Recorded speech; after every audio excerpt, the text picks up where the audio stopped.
नमस्कार दोस्तों, मैं शुभम आपका स्वागत करता हूं आपके अपने YouTube channel exam topper with Shubham में। तो जैसा कि आप सभी लोग देख पा रहे होंगे, ये जो क्लास रहने वाली है वो क्लास 10th स्पेशली हिंदी के लिए रहेगी। और चूंकि कल एग्जाम है, आज 17 तारीख है और कल 18 को तुम्हारा एग्जाम है।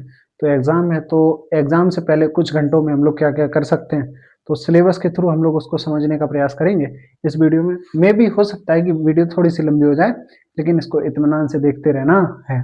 और इत्मीनान से देखते रहना है, किन किन बातों पे हम लोग बात करेंगे, किन किन चीज़ों को हम लोग इस वीडियो में देखेंगे, तो देखते रहना है। और उससे पहले तुम्हारे लिए एक लाइन है, ताकि तुम्हारा जो डेडिकेशन है, तुम्हारा जो मोटिवेशन है, उसको थोड़ा सा और इन्हेंसमेंट मिल जाए। तो तुम्हारे लिए एक लाइन है, आज तक जो की है, आज तक जो की है मिलकर सुधारेंगे उन गड़बड़ी को। आज तक जो की है मिलकर सुधारेंगे उन गड़बड़ी को। और पेपर ऐसा लिख के आएंगे कि आग लगेगी 18 फरवरी को। पेपर ऐसा लिख के आएंगे कि आग लगेगी 18 फरवरी को। वेरी चलो, तो हम लोग देखते हैं हिंदी। और हिंदी में क्या क्या चीजें हैं। देखो, सबसे पहले तो तुम सभी लोग जानते हो पेपर कितने का आया, 70 मार्क्स का। देखते रहना बिल्कुल हिसाब से, ठीक है। अब 70 में से दो डिवीजन है, एक डिवीजन होगा 20 नंबर का, जो कि तुम्हारे आएंगे सीधे के सीधे क्या, ऑब्जेक्टिव। ये दिख रहा है ऊपर, एक मिनट, लेट अस चेक। ठीक है, तो ये आएगा तुम्हारा क्या, ऑब्जेक्टिव, ठीक। और इस 70 में से अगला जो पोर्शन होगा ये होगा तुम्हारा 50 मार्क्स का। कितने का, 50 मार्क्स।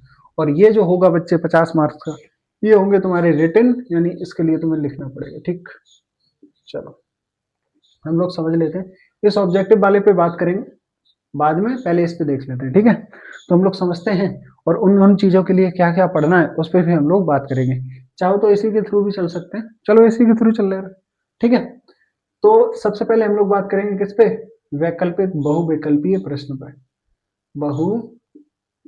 बहुविकल्पीय प्रश्न। अब सुनो, 20 प्रश्न आएंगे, ये क्वेश्चनों की संख्या है। और प्रत्येक क्वेश्चन 1 नंबर का होगा, ठीक है। 1 नंबर का होगा, ये मैक्सिमम मार्क्स है। और टोटल नंबर कितने हो गए, दैट इज 20 नंबर, ठीक है। अब इस बहुविकल्पीय में क्या क्या आएगा, एक एक करके हम लोग देख लेते हैं। सबसे पहले नंबर 1, बच्चे इसमें नंबर 1 में क्या आएगा, इसमें सबसे पहले आएगा गद्य का संक्षिप्त परिचय। क्या आएगा, गद्य का संक्षिप्त परिचय। तुम्हारे जो सिलेबस में दिया गया है, गद्य का और इसके विकास का संक्षिप्त परिचय स्पेशली, ठीक है। तो गद्य के विकास का संक्षिप्त क्या, परिचय, परिचय। अब सुनो, इसमें जो स्पेशली तुम्हारे सिलेबस में दिया गया है वो शुक्ल युग और शुक्लोत्तर युग, ये 2 सेगमेंट दे रखे हैं, इनको तुम्हें पढ़ना है। और यहां से बच्चे इससे क्वेश्चन जो आएंगे वो आएंगे 5 क्वेश्चन आने की संभावना है। क्वेश्चन कितने, 5। और हर एक क्वेश्चन आएगा कितना, 1 नंबर का। तो ये तुम्हारे हो गए कितने, 5 नंबर। गिनते रहना, ठीक। 20 करने हम लोगों को, 5 नंबर का ये आएगा। इसके लिए तुम्हें किन किन चीजों को पढ़ने हैं अभी बता रहा हूँ, ठीक। दूसरे बात, गद्य के बाद आएगा पद्य। गद्य के बाद क्या आएगा, पद्य के लिए और सेम परिचय। और इसमें तुम्हें पढ़ना है स्पेशली रीतिकाल और आधुनिक काल। रीतिकाल और आधुनिक काल। अब जिसको रीतिकाल आधुनिक काल समझ में ही नहीं आ रहा है, वो इससे पहले जो प्रीवियसली वीडियो आ चुके हैं यूट्यूब पे हिंदी वाली, उसको देख लो, ठीक है। उसको देख लो, वीडियो प्रॉपर आ रही है, परफेक्ट, उसको देख लो, ठीक है ना। तो इसमें रीतिकाल और आधुनिक काल, ये भी सेम 5 क्वेश्चन पूछे जाएंगे, एक एक नंबर का। और ये हो गए तुम्हारे 5, ठीक। गिनते रहना, 5 ये 5 ये 10 नंबर के, ठीक। 20 नंबर को निपटाना है। अब इसके बाद हमसे पूछा जाएगा क्या, इसके बाद बच्चे हमसे पूछा जाएगा रस, छंद और अलंकार। तीसरा सेगमेंट होगा, इसमें होगा रस, उसके बाद छंद, और फाइनली क्या, अलंकार। जितना बोर्ड पे लिख रहा हूं बच्चे, और जो इंपॉर्टेंट है पहले उसको निपटाना है। ज्यादा फालतू का इधर उधर भागना बिल्कुल नहीं है। यूट्यूब पे तमाम तरह के वीडियो मिलेंगे और तमाम तरह के तुम लोग पढ़े भी हो, लेकिन अब ये जो पढ़े हो, जो बगरा हुआ है, उसको समेटने का समय है, ठीक है। तो जितना बता रहा हूं उतना करके जाना, ठीक। तो रस में हम लोग किन किन बात करेंगे? रस में 2 तरह के रस तुम्हारे सिलेबस में मेंशन है। ये मैं सिलेबस देख के तुम्हें लिखवा रहा हूँ, ठीक है, ताकि तुम लोगों ज्यादा फालतू इधर उधर ना भागो। सबसे पहले हास्य, कौन सा? हास्य रस, और दूसरा है करुण, हास्य और करुण। ये दोनों रस, इनके क्या क्या पता होने चाहिए? पहले तो इनकी परिभाषा पता होनी चाहिए, क्या डेफिनेशन, और इसका उदाहरण तुम्हें पता होना चाहिए। ये 2 रिकमेंडेशन है, ये तुम्हें दोनों चीजें पता होनी चाहिए।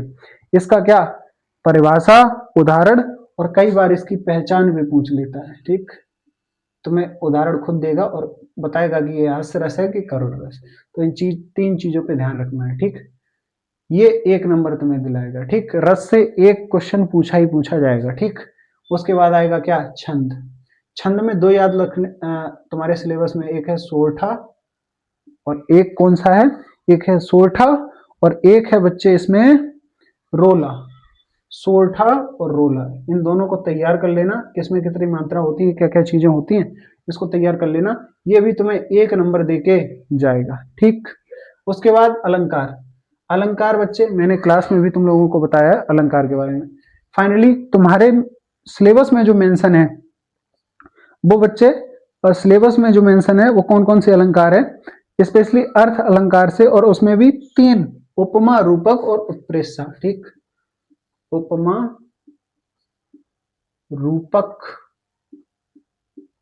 और उत्प्रेक्षा, ठीक। ये 3 तरह के अलंकार तुम्हारे में मेंशन है, इसके बारे में भी देख लेना। ये भी तुम्हें 1 नंबर देके जाएगा। इसका मतलब है टोटल मार्क्स ये कितने हो गए? 3, ठीक। टोटल मार्क्स कितने हो गए? 3। हास्य और करुण तुम लोग अच्छे से समझते हो। उसके बाद सोरठा और रोला अच्छे से समझ लेना। उसके बाद उपमा, क्लास में भी बताया, उपमा, रूपक और उत्प्रेक्षा। अभी अगर टाइम बता तो एक बार फिर से बता दूंगा, ठीक है। कोई दिक्कत, लोड लेने की समस्या बिल्कुल नहीं। उपमा भी अच्छे से करवाया था, रूपक भी और उत्प्रेक्षा भी, ठीक। उसके बाद हम लोग आएंगे क्या? उसके बाद हम लोग चौथा सेगमेंट इसी में देखेंगे। दिख रहा है ना वीडियो में? 1 मिनट। चौथा सेगमेंट जो अपना होने वाला है, चलो ठीक है, चौथा सेगमेंट जो अपना होगा बच्चे, वो होगा स्पेशली, ये ऑब्जेक्टिव ऊपर का दिख नहीं रहा है, मैं यहाँ पे लिख दे रहा हूँ, 1 मिनट, क्योंकि ये अगर मैं एडिटिंग करूंगा तो मे भी ये रफ हो जाए और दिखे ना तुम्हें, ठीक। यहाँ पे एक होगा 20 नंबर का, ये होगा तुम्हारा क्या? ऑब्जेक्टिव। अभी दिख रहा होगा, परफेक्ट। चलो, तो मैंने कहा बेटा चौथा जो सेगमेंट होगा इसी में, समझ पा रहे हो ना? इसमें परिचय देखना है, केवल शुक्ल युग देख लेना, शुक्लोत्तर युग देख लेना, ये दोनों। इसमें क्या क्या देखना है? जैसे इस समय जो किताब लिखी जा रही थी, इस समय जो निबंध, क्योंकि शुक्ल युग पूरा का पूरा निबंध पे आधारित है। शुक्ल जी की जो विधा है, कौन सी विधा है उनकी? उनकी निबंध विधा है। अब निबंध विधा है तो ज्यादातर जो निबंध आदि हैं, जो पुस्तक आदि हैं उस समय लिखी जा रही, उन पे तुम्हारी नजर होनी चाहिए, ठीक है, उसको पढ़ लेना।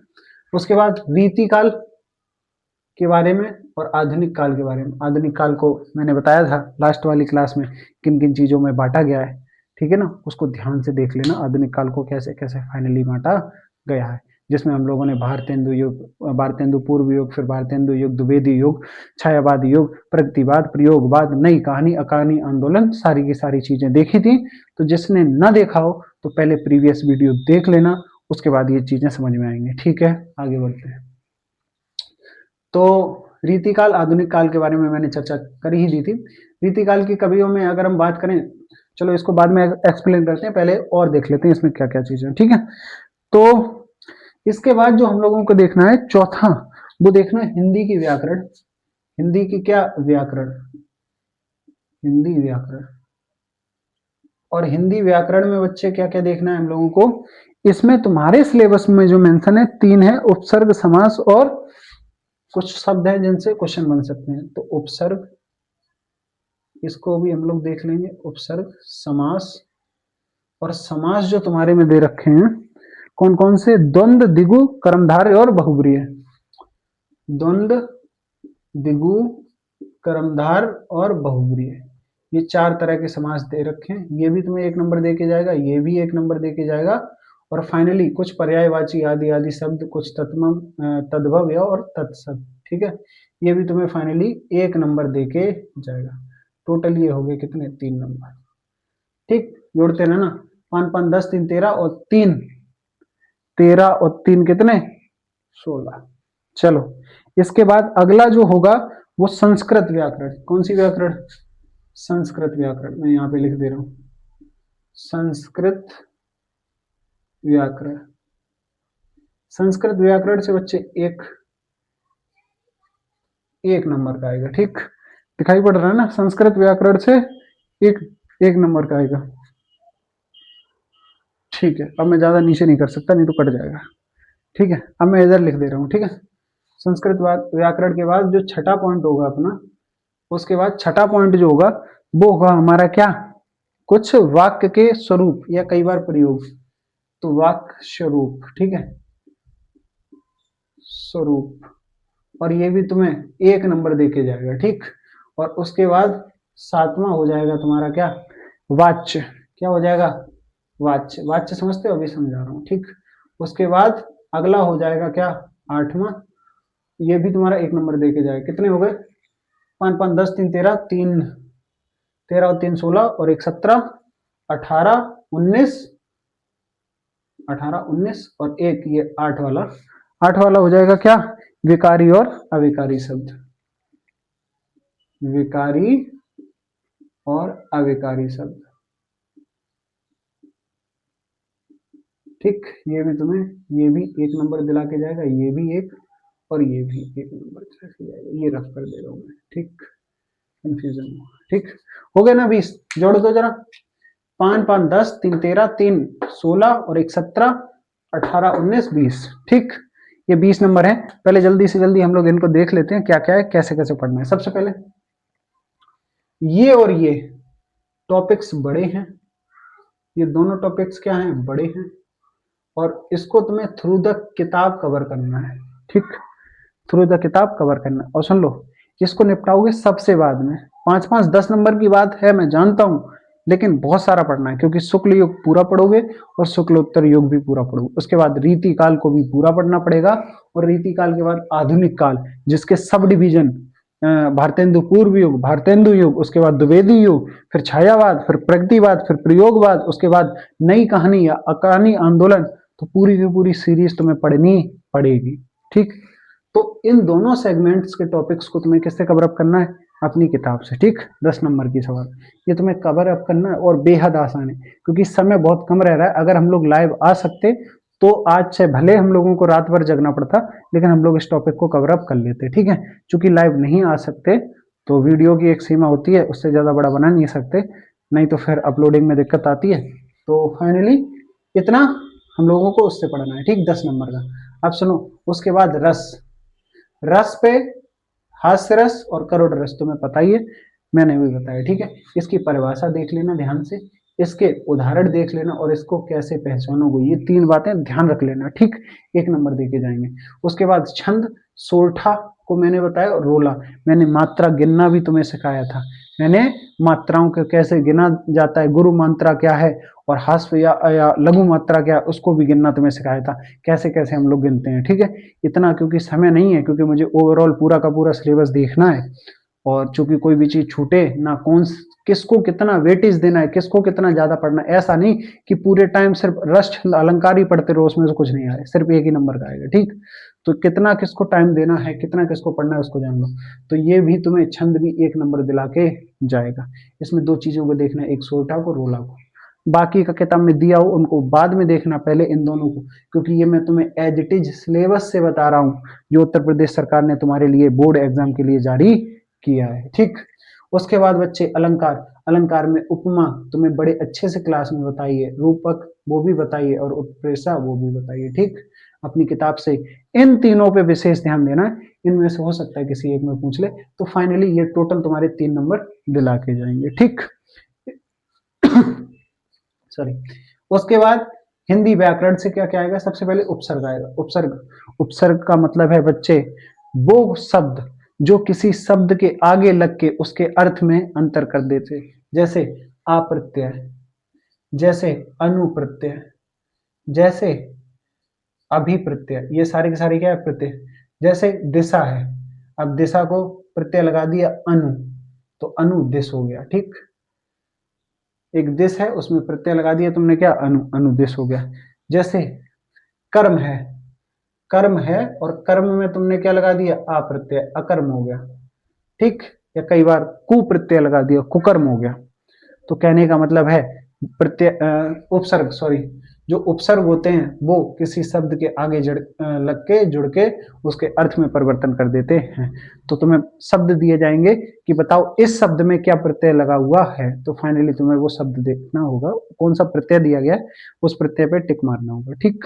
आगे उसके बाद समास, समास द्वंद्व समास। पहले कौन सा, द्वंद्व। द्वंद्व का मतलब मैंने बच्चे तुम्हें समझाया, द्वंद्व का मतलब क्या, जिस दोनों शब्दों में द्वंद्व होगा। जैसे माता पिता, जहां कोई भी कम ना पड़े वहां पे कौन सा समास होता है, द्वंद्व। जैसे माता पिता, अच्छा बुरा। और मैंने एक चीज और बताई थी, इस द्वंद्व समास में बेटा ऐसा करके निशान लगा होता है, ऐसा वाला। इसका मतलब जैसे लिखा मैंने यहाँ पे, लेट्स से सपोज यहाँ पे मैंने लिखा क्या, माता और माता के साथ पिता, तो जो बराबर अर्थ रखते हैं उनके में ऐसा निशान लगाते हैं, इसका मतलब ये कौन सा समास है, इसका मतलब बच्चे ये द्वंद्व समास है। द्विगु समास का मतलब है, द्विगु, द्विगु का मतलब ही होता है गिनती, जहां पे गिनती आ जाए। जैसे चौराहा, दशानंद, ठीक है, नवरत्न, ठीक है। तो ऐसे ऐसे शब्द हो जाएं जिसमें दशानंद, दस आया ना, चौराहा चार आया ना, ठीक है, तिराया तीन आया ना, ठीक, त्रिवेदी तीन आया ना, द्विवेदी दो आया ना, तो ये सारे के सारे जिसमें कोई गिनती आ जाए उसको हम लोग द्विगु समास कहेंगे, ठीक। द्विगु का मतलब गिनती या संख्या, ठीक।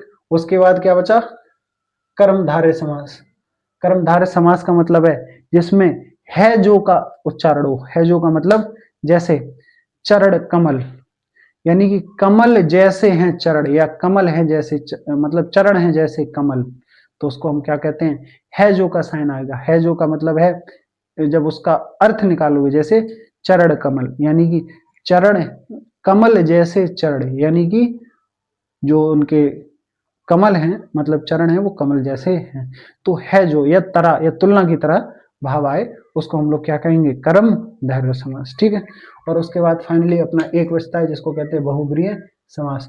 बहुब्रीय समास में बच्चे किसी दूसरे व्यक्ति की ओर इशारा किया जाता है, उसको बहुब्रीय समास कहते हैं। जैसे दशानन, अब दशानन, दस आ गया, इसका मतलब ये द्विगु समास भी है, लेकिन दशानन रावण को भी कहते हैं, तो ये द्वंद्व समास, सॉरी, तो ये बहुब्रीय समास में, ठीक है। कई बार तुम्हें ऐसी ऐसी जानकारी मिलेगी। जैसे सांवरिया, सांवरिया क्या है, सांवरिया का मतलब है कृष्ण जी को हम लोग इंगित कर रहे हैं, ठीक है ना।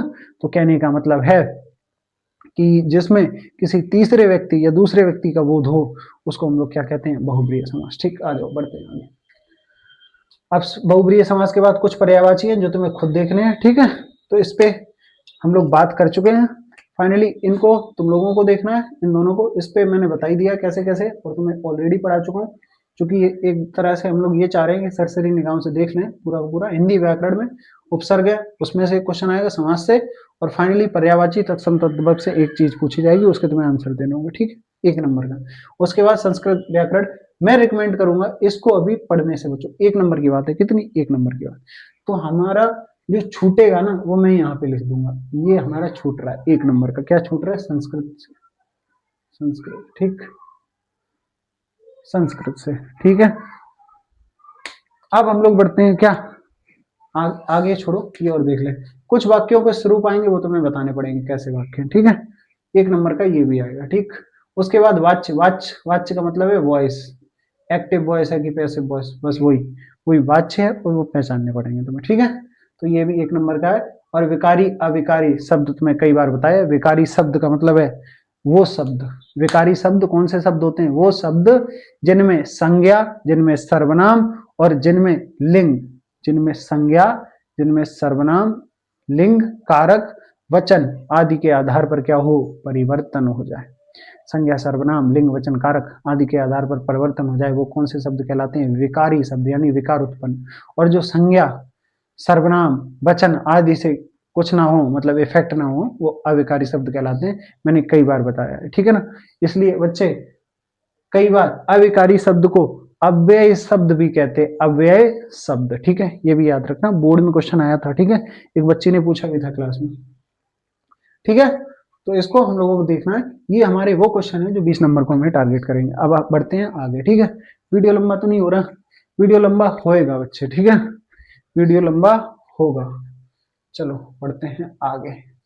अब हम लोग जो बात करेंगे वो करेंगे किस पे, अब हम लोग देखेंगे फाइनली जो 50 नंबर का जो रिटर्न वाला पोर्शन है उसको देख लेंगे, ठीक। तो हम लोग बढ़ते हैं बिना देर किए आगे, और इसमें 50 नंबर में क्या जो रिटर्न वाली चीजें हैं उनको देखेंगे, ठीक।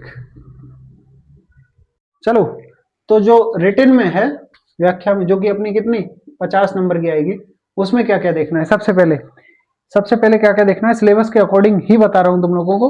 पहला इसमें देखना है बेटे गद्य के आधार पर गद्यांश, ठीक। गद्य फॉर्मेट में कुछ गद्यांश दिए होंगे, कुछ क्या दो गद्यांश आएंगे ऑप्शनल में, या तो उसका आंसर दे दो या उसका, ठीक। तो गद्य में तुम्हें गद्यांश एक दिया जाएगा, उसके आधार पर तुमसे क्वेश्चन पूछे जाएंगे, ठीक है। और ये जो रहने वाले हैं ये बच्चे 3 क्वेश्चन आएंगे और प्रत्येक क्वेश्चन 2 नंबर का, 3 क्वेश्चन आएंगे और प्रत्येक क्वेश्चन जो रहेगा 2 नंबर का, ये हो जाएगा तुम्हारा क्या 6 नंबर टोटल, ठीक। अब सुनो कैसे कैसे क्वेश्चन रहेंगे अभी बताता हूं, ठीक। दूसरा आएगा गद्य के बाद पद्य से, और पद्य में पद्यांश दिया होगा तुम्हें, और उसके सेम प्रोसेस होगा, यानी 3 क्वेश्चन आएंगे, प्रत्येक क्वेश्चन 2 नंबर का, और ये तुम्हें दे के जाएगा 6 नंबर, ठीक। कैसे कैसे क्या क्या आएगा समझ लेना, ठीक है। उसके बाद फिर आएगा संस्कृत से, ये तो आगे दोनों हिंदी से, ये आ गए किससे हिंदी से, अब आएगा संस्कृत से, अब आएगा किससे संस्कृत से। तो अब आएगा बच्चे सेम गद्य, या मान लो पद्य, पद्य के लिए आएगा पद्यांश, पद्य के लिए आएगा पद्यांश, और ये तुम्हें देके जाएगा बेटा, ये तुम्हें देके जाएगा 2+3 नंबर, 2+3 नंबर, अभी बता रहा हूं 2+3 क्या, और एक आएगा इसमें से गद्य, और इसके लिए तुम्हें एक गद्यांश दिया गया होगा, गद्यांश दिया जाएगा, और इसमें भी सेम प्रोसीजर रहेगा जो है ना 2+5 का, ठीक। और ये भी तुम्हें 5 6, एक minute, 2+5, let me check please, 2+3, ठीक है ना, यहाँ पे 2+3, यानी टोटल जो तुम्हें देके जाएगा 5 नंबर, 2+3 टोटल 5 नंबर, ठीक। 6 6 5 5 कितने हो गए, 6 6 12 और 5 5 10, 10 और 12 22, ठीक, 22 नंबर का। ये दोनों सेगमेंट रहेंगे, ये हिंदी से और ये रहेगा तुम्हारी संस्कृत से, कौन सा संस्कृत से, ठीक। अभी बता रहा हूँ टेंशन नहीं लेनी, और कुछ बातें ऐसी बताऊंगा जब पेपर में फंसोगे तो वो बातें तुम्हें कहीं ना कहीं बाहर निकाल देंगी, ठीक है। आ जाओ, इसके बाद क्या है, इसके बाद बच्चे आएगा तुम्हारा खंड काव्य, खंड काव्य, इसके बाद आएगा खंड काव्य, और खंड काव्य से बच्चे क्या आएगा, खंड काव्य से 3 नंबर का आएगा टोटल, कितने नंबर का 3 नंबर का। जो भी तुम्हारा खंड काव्य हो उसमें से देख लेना, क्योंकि उसमें से आना है, ठीक, खंड काव्य, ठीक। और खंड काव्य के बाद इसको अगर 4 मान लो तो ये 5 हो जाएगा, ठीक। खंड काव्य के बाद छठवां आएगा क्या 6 पॉइंट आएगा, वो आएगा अपना बेटा क्या लेखकों का जीवन परिचय, लेखकों का जीवन परिचय, पहला आएगा लेखकों का जीवन परिचय। अभी बताऊंगा इसमें क्या क्या चीजें हैं, किन किन बातों पे ध्यान देना है, और ये तुम्हें दे के जाएगा, ये तुम्हें दे के जाएगा जो दिलाएगा 3+2 नंबर, यानी कि 5 नंबर ये भी। और फिर लेखकों के बाद आएगा कवियों का, कवियों का जीवन परिचय, और ये भी तुम्हें 2+3 यानी कि 5 नंबर दिला के जाएगा, 5 नंबर दिला के जाएगा, ठीक है। ये भी तुम्हें 5 नंबर दिला के जाएगा, ठीक। अब हम लोग बात करते हैं अगला जो होगा वो एक जो 7वें नंबर का है, एक तुम्हें लिखना होगा क्या श्लोक या श्लोक जो भी है, ठीक। ये तुम्हें दे के जाएगा कितने 2 नंबर, देके जाएगा कितने, 2 नंबर, यानी कि श्लोक जो आएगा 2 नंबर का आएगा। और इसके बाद 2 क्वेश्चन आंसर आएंगे, क्या 8वें नंबर पे क्वेश्चन आंसर आएंगे। और ये क्वेश्चन आंसर आएंगे संस्कृत वाले, कौन से, संस्कृत से। और ये बच्चे 2 क्वेश्चन पूछे जाएंगे, प्रत्येक क्वेश्चन 1 नंबर का, दैट इज 2 मार्क्स, 2 नंबर का, ठीक है। 2 नंबर का ये सेगमेंट रहेगा क्वेश्चन आंसर का, ठीक है। और उसके बाद अपना आएगा निबंध, 9वां क्या आएगा अपना, निबंध। निबंध और निबंध जो है ना टोटल रहेगा 7 नंबर का, कितने का, 7 का। और उसके बाद एक आएगा पत्र, ये दिख रहा है ना नीचे, 1 मिनट में चेक कर लूं, पता लगे दिखेगा, ठीक है। निबंध के बाद एक छोटा सा सेगमेंट आएगा जो होगा तुम्हारा क्या, 10वां सेगमेंट, यानी कि पत्र। क्या आएगा, पत्र या प्रार्थना पत्र जो भी है। और ये तुम्हें देके जाएगा कितने, 4 मार्क्स, कितने, 4 मार्क्स। चलो अब इन फटाफट सभी पे बात कर लेंगे। टोटल हो गए ना सारे के सारे, 6 6 12, 12 और 10 कितने हो गए, 22, 22 और 3 25, 25 और 3 30, 30 5 35, 35 और 4, 35 4 39, 39 और 4, 39 और 4 कितने हो गए, 43 और 7 50, ठीक। यानी कि 50 नंबर का पूरा हो गया। अब कैसे कैसे क्या क्या करोगे, किन किन बातों पे हमें ध्यान रखना है, उसको देख लो जल्दी फटाक से। सबसे पहले जो गद्यांश होगा, गद्य में से जो गद्यांश होगा उसमें कुछ पैराग्राफ से दिए होंगे, जिसमें से 3 क्वेश्चन पूछे जाएंगे, कितने, 3। अब सुनो वो 3 क्वेश्चन कैसे कैसे पूछे जाएंगे। पहला क्वेश्चन हर एक क्वेश्चन के लिए 2-2 नंबर है।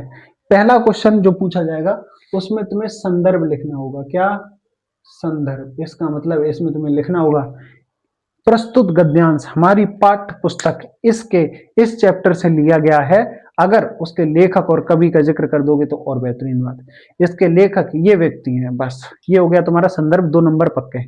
समझ पा रहे हो मेरी बात, 2 नंबर पक्के, यानी संदर्भ लिख दिया तुमने, 2 नंबर पक्के कर लिए। उसके बाद आएगा क्या, दूसरा जो पूछा जाएगा वो उसी गद्यांश में से तुमसे एक क्वेश्चन पूछेगा, गद्यांश के आधार पर ही एक क्वेश्चन पूछेगा ये दूसरा, यानी उसी में से पढ़ के तुम्हें जवाब देना होगा दूसरा, ठीक। ये तुम्हें भी 2 नंबर दिलाएगा, तो 2 नंबर इसके मिलेंगे, 2 नंबर इसके मिलेंगे। अब तीसरा जो क्वेश्चन रहेगा इसी से गद्यांश से, वो रहेगा बच्चे कुछ रेखांकित किए जाएंगे, ऐसे ऐसे डैश डैश होगा, नीचे एक रेखा लाइन होगी, उस सभी की तुम्हें व्याख्या पूछेगा, क्या करवाएगा, व्याख्या करवाएगा तुमसे क्या करवाएगा, व्याख्या करवाएगा। और ये भी तुम्हें 2 नंबर देके जाएगा। तो ऐसे 2 इसके 2 इसके 2 इसके फाइनली हो गए 6 नंबर। समझ पाए, बेहद ही आसान है, बहुत अच्छे से लिखना है।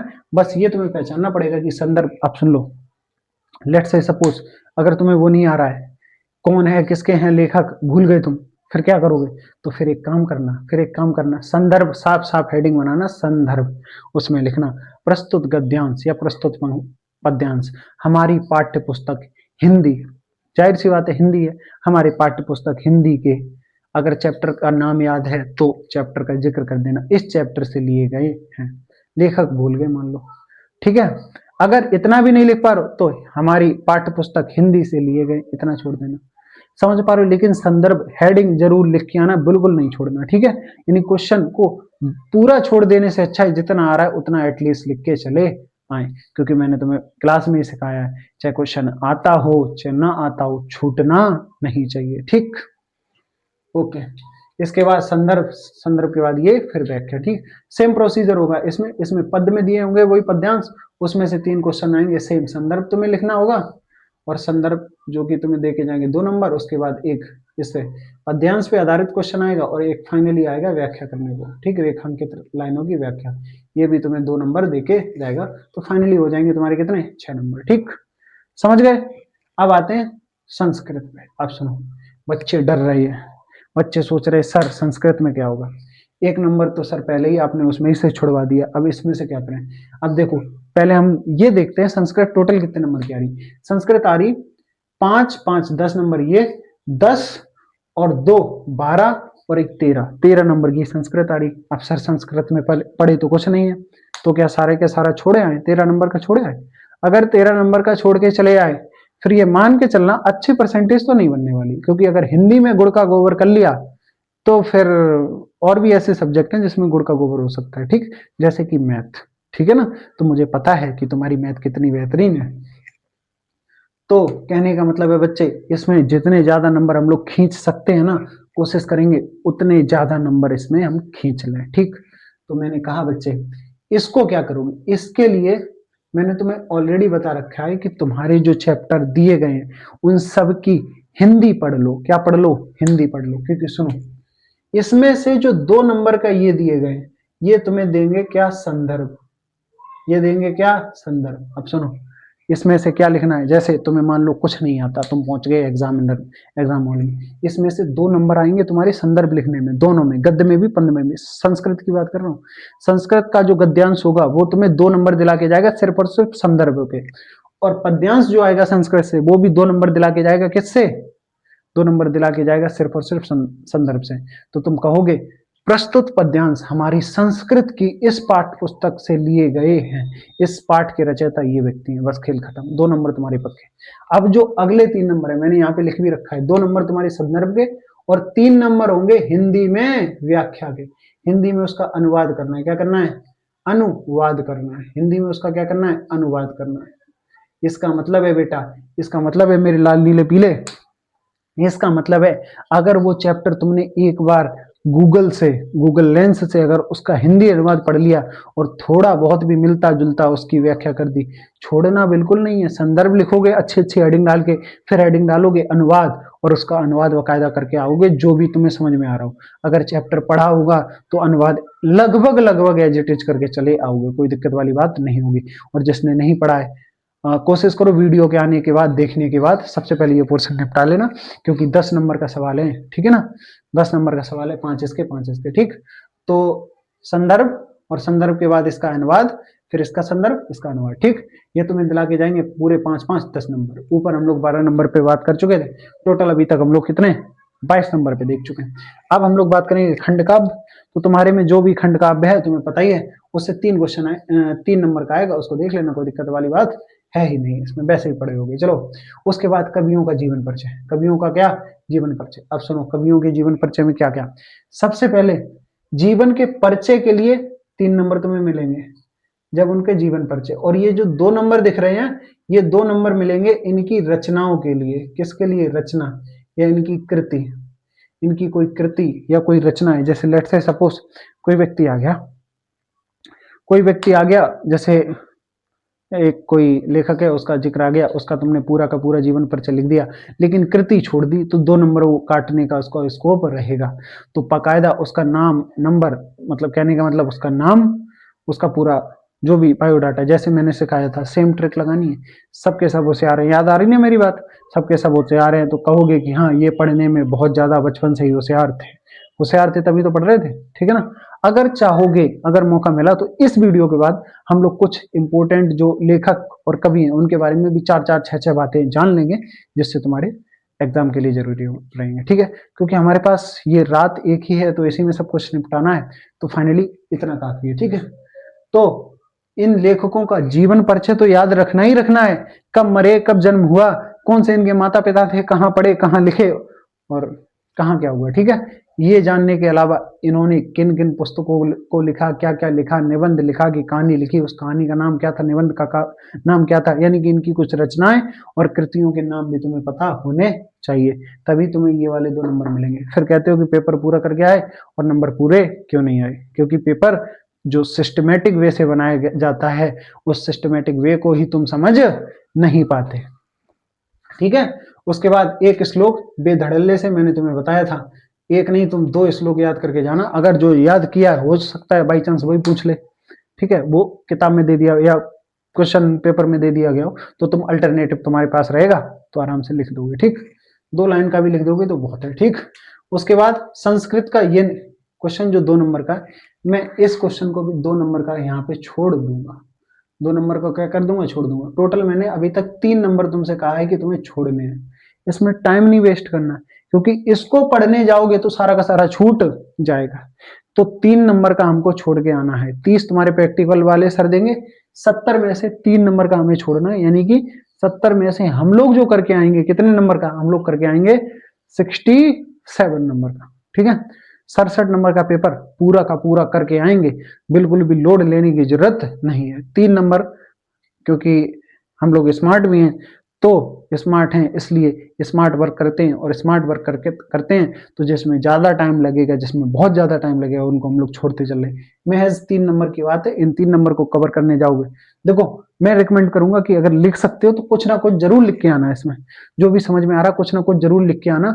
इन क्वेश्चन आंसर में से जो तुम्हें समझ में आ रहे लिख के जरूर आना, पेपर छोड़ना बिल्कुल नहीं है। लेकिन मैं ये मान के चल रहा हूँ, अगर तुम ये छोड़ भी दोगे, मान लो कुछ बहुत ज्यादा एकदम सेंसिटिव बच्चे हैं, उनको ये लग रहा है कि हाँ सारा का सारा सही लिखना है, तो फिर इन 3 नंबर को छोड़ देना। और नहीं तो मैं रिकमेंड करूंगा क्वेश्चन एक भी छोड़ना नहीं है, चाहे आता हो चाहे ना आता हो। ठीक, आ जाओ। उसके बाद संस्कृत से ये वाला, और फाइनली एक आएगा निबंध 60 नंबर का। और निबंध में जो तुम्हारा सिलेबस है, जो मैंने भेज रखा है, वो सारे के सारे उसमें टॉपिक मेंशन है, उन टॉपिक पे तैयार कर लेना अगर चाहोगे।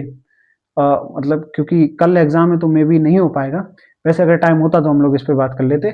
ठीक है, फिर भी लास्ट में मैं बता दूंगा निबंध में क्या क्या लिख सकते हो। ठीक है, उसके बाद एक पत्र आएगा 4 नंबर का, वो तुम लोग लिख ही लोगे। ठीक है, तो थोड़ा सा बात कर लेते हैं निबंध पे, निबंध को कैसे लिखें और क्या क्या चीजें उसमें होनी चाहिए। ठीक है, उसके बाद हम लोग इसको रफ कर देंगे। ठीक है, उसके बाद हम लोग इसको रफ कर देंगे।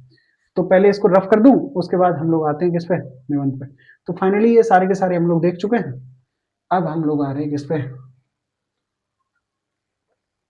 निबंध को देख लें, क्योंकि निबंध का जो टॉपिक है बच्चे 7 नंबर का है। कितने, 7 नंबर का। अब उन 7 में से किसी कोई बच्चा ऐसा भी होगा जो 6 लेके आएगा, कोई 5 लेके आएगा, कोई 4, कोई एक एक नंबर से ही काम चलाएगा। ठीक है, और कोई हो सकता है 7 में से 7 भी ले आए। अब हम लोग बात करेंगे निबंध। निबंध, अब निबंध कैसे लिखोगे सुनो। सबसे पहले लेट से सपोज निबंध आ गया पर्यावरण पे। किस पे, पर्यावरण पे, पर्यावरण पे।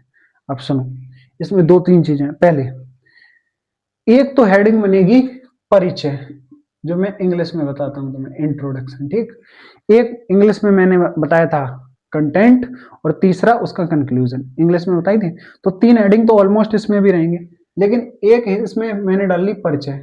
अब तुम बताओगे इसमें पर्यावरण क्या है, पर्यावरण क्या है, मायने क्या है इसके, मायने क्या है, आदि आदि। ठीक है, परिचय में ऐसी बातें बताऊंगा। ठीक, दूसरी जो हेडिंग तुम बनाओगे वो बनाओगे पर्यावरण की समस्याएं। पर्यावरण की क्या समस्याएं, इसकी समस्याओं पे जिक्र करोगे, समस्याएं। ठीक है, समस्याओं के बाद उसके समाधान, समाधान पे जिक्र करोगे, और समस्या समाधान के बाद फाइनली सरकार द्वारा किए गए प्रयास, कुछ प्रयास आदि किए जा रहे हैं, प्रयास पे जिक्र करोगे, और फाइनली इसके बाद तुम दे दोगे एक कंक्लूजन, उपसंहार। ठीक, कंक्लूजन। और सुनो इसमें क्या क्या पॉइंट लिखो। सुनो, परिचय में तो तुम पता ना, परिचय का मतलब ये इंट्रोडक्शन, जो भी टॉपिक लिख रहे हो उसके बारे में बताओगे परिचय में। ठीक, तो सबसे पहले जो भी टॉपिक है उसके बारे में बताओगे। ठीक, बारे में बताओ, बारे में क्या करो, बताओ। उसके बाद अगर कोई समस्या आदि है उसका जिक्र करो, कुछ चुनौतियां है उसका जिक्र करो। ठीक, उसके बाद उसका अगर समाधान है उसका जिक्र करो, अगर सरकार या किसी संस्था द्वारा प्रयास किया जा रहा है उसका जिक्र करो, और उसके बाद कंक्लूजन पे पहुंचो। अब सुनो, कंक्लूजन में क्या लिखोगे। कंक्लूजन में उस टॉपिक के प्रति तुम्हारी जो समझ है अपने अनुसार दो। जैसे पर्यावरण में अगर पेड़ काटना ऐसे ही कटते रहे तो पर्यावरण का नुकसान होता जाएगा, तो उसमें अपनी राय रखनी है, अपना एक तरह से व्यक्तित्व रखना है, अपने बुद्धि के आधार पे बताना है कि इसमें क्या क्या चीजें हो सकती हैं। ठीक है, तो अपना दिमाग का यूज करना है, दिमाग यूज। ठीक, यहाँ पे अपना दिमाग का यूज इस्तेमाल करना है। ठीक, तो ऐसे ऐसे। और सुनो, इसमें जितनी ज्यादा हो सके ज्यादा से ज्यादा हेडिंग्स डालो, ज्यादा से ज्यादा हेडिंग्स डालो, और ये लगभग लगभग 200 शब्दों में तुम्हें लिखना है। कितने, 200 शब्दों में, ये सीमा भी याद रखना। ठीक, 200 शब्दों में तुम्हें लिखना है। ठीक, 200 शब्दों में। ऑन एन एवरेज बच्चा होता है ना, तो वो 200 शब्द लिख के भी नहीं आता। ठीक है, तो कोशिश करो कि 200 शब्दों में, यानी अच्छा खासा पेज भर जाएंगे, और फाइनली उनको देख के हम लोग आगे, मतलब कॉपी भी अच्छी लगने लगेगी और पेज भी भर जाएंगे, फाइनली एग्जामिनर को लग जाएगा कि ये पढ़ने लिखने वाला बच्चा है। ठीक, तो ज्यादा से ज्यादा हेडिंग डालनी है तुम्हें, और परिचय और उपसंहार जरूर डालना है। अंदर का सारा क्या हो जाएगा, कंटेंट। जितनी और जितनी ज्यादा हेडिंग बना सकते हो उतनी बेहद अच्छा। ठीक है, उस हेडिंग, क्योंकि जब तुम हेडिंग दूसरी बनाते हो फिर तुम्हारा माइंड उस हेडिंग के इर्द गिर्द सोचना स्टार्ट करता है, और जब सोचना स्टार्ट करता है तो नए नए पहलू निकल के आते हैं, और जब नए नए पहलू निकल के आते हैं तो बच्चे फिर चीजें नई नई निकल के आती हैं, तो उस पर लिखने का कंटेंट भी तुम्हारे पास ज्यादा होता है, और तुम बिना किसी दिक्कत के 200 क्या 2000 शब्द भी लिख सकते हो। ठीक है, तो कोशिश करोगे कि बच्चे उसमें जो है ना हेडिंग्स जितनी ज्यादा बना सकते हो उतनी ज्यादा बनाओ। ठीक है, समझ पा रहे हो, निबंध है ये 7 नंबर देके जाएगा। कोशिश करो ऐसी ऐसी बातें लिख दो, 7-8 हेडिंग बना दो, जिससे कम से कम अगर एग्जामिनर 1 नंबर भी एक हेडिंग के दे तो टोटल 7 नंबर हो जाए। ठीक है, समझ पा रहे हो इतनी बात, वेरी नाइस।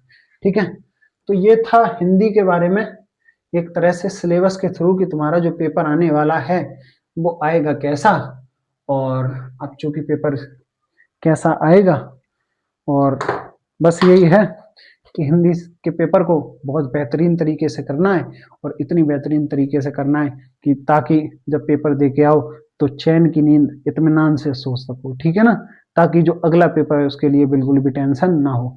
तो एकदम पहला पेपर एकदम ताबड़तोड़ देना है, एकदम कॉपी एकदम फाड़ के आनी। ठीक है ना, कॉपी में से धुआं निकलना चाहिए। पेपर आराम से बेहतरीन तरीके से देना, बिल्कुल लोड और टेंशन लेने की जरूरत नहीं है। ये समझ के जाना, ये सोच के जाना कि जितना मैं पढ़ा हूं उतना बहुत पढ़ा हूं, और मेरी टक्कर का कोई नहीं। ठीक है, मैं नहीं तो कौन वे, समझ पा रहे हो। ठीक है ना, तो ठीक है, फिर मिलते हैं अगली वीडियो में, तब तक के लिए थैंक यू।